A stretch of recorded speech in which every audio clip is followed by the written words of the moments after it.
Welcome to the in-building tour for the 2015 DAS and Small Cells Congress.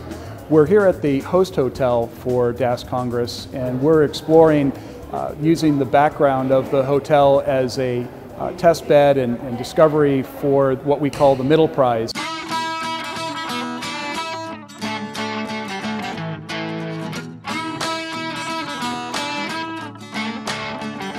This is the mid-size enterprise buildings and market.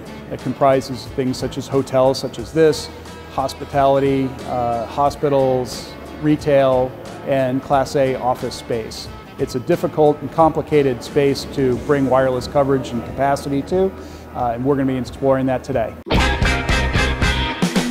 We'll learn from today some experts in the industry on how to bring wireless coverage and capacity and solve the problems that are unique to the Middleprise. Typically, the technology toolkit, the business models, the design and infrastructure, and the need to fulfill and satisfy public safety mandates is a new challenge for the market and industry. Someplace that you would consider probably be a multi-tenant building, where a landlord is selling to various companies that are coming in, or a hotel such as this. Only 2% globally of these buildings are penetrated with in-building solutions. So it's wide open, and it's there for the taking. If we look at the Middleprise and the sheer number of projects that have to be addressed now, it's not 10 or 100, it'll be 1,000 or 10,000. How do companies adopt and adapt to be able to be successful in this new type of a market situation where they have to be extremely flexible and scalable in order to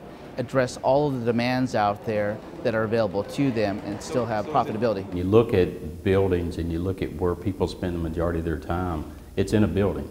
And when they need to do something such as communicate an emergency message or receive a message or public safety needs to talk, that's where it's going to take place. You're going to see several different restrictions. You have material restrictions. You won't be able to put your drill, you won't be able to drill holes in walls. You're going to run into several aesthetic restrictions. Even like we were talking about this venue here, the head-end equipment had to be placed on the 13th floor. We need to know, are we going to future-proof this venue? Are we going to look at public safety? Are we going to look at Wi-Fi solutions? There are a lot of different options right now from a solutions to the operator that didn't exist 1 or 2 years ago, that they can go out and purchase now and actually deploy in light of a building. Every one of these venues gets that choice now that 2 years ago people were saying it's either going to be small cells or it'll be DAS. Now we have this other layer where there's a lot more competition coming from the base station guys and from third-party guys and from the DAS guys coming down from where they were on the tier 1 down to the tier 1.5 and the tier 2.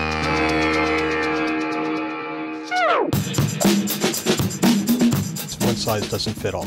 Right? So there are some venues that are going to be highly strategic, where a different funding model might present itself as opposed to other areas where it just may not make sense. Duke's model is something called carrier funded, Duke owned. Duke owns the DAS at the end of the day, but third party installed and maintained, which basically means we brought the carriers together. They agreed to pay their prorated share of the build out. This is cost neutral to Duke. And then the ongoing maintenance or refresh of the network. The other one is liability. It's the 911 liability, emergency calling. It'll be challenging for landlords and tenants to kind of grasp taking ownership for that 911 responsibility. Right now, today, it is responsibility of a carrier.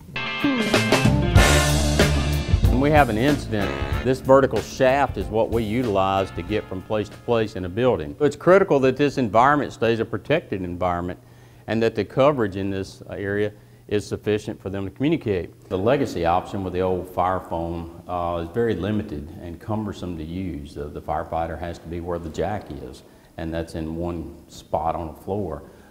With the use of radios now, and many firefighters carrying each their own radio, the need to talk firefighter to firefighter, or firefighter to command has enhanced significantly.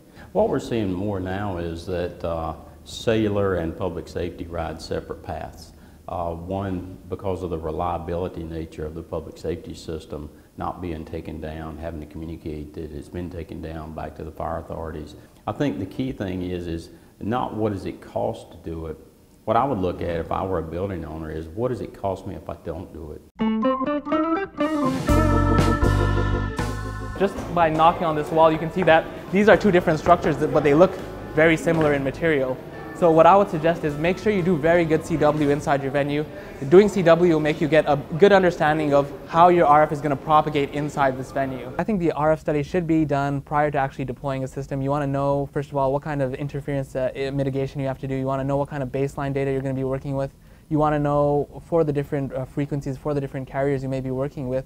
So again, it's very important to get good information, good RF information about this venue that you're surveying. And this should be a very first process and a very important step in your process. We were at I wouldn't call it a tipping point, we were at an inflection point in the market where there's huge changes happening, and it's really up to each of the players within the segments, whether the system integrators, engineering services companies, designers, the DAS equipment providers, or all the other pieces of the hardware that have to be there.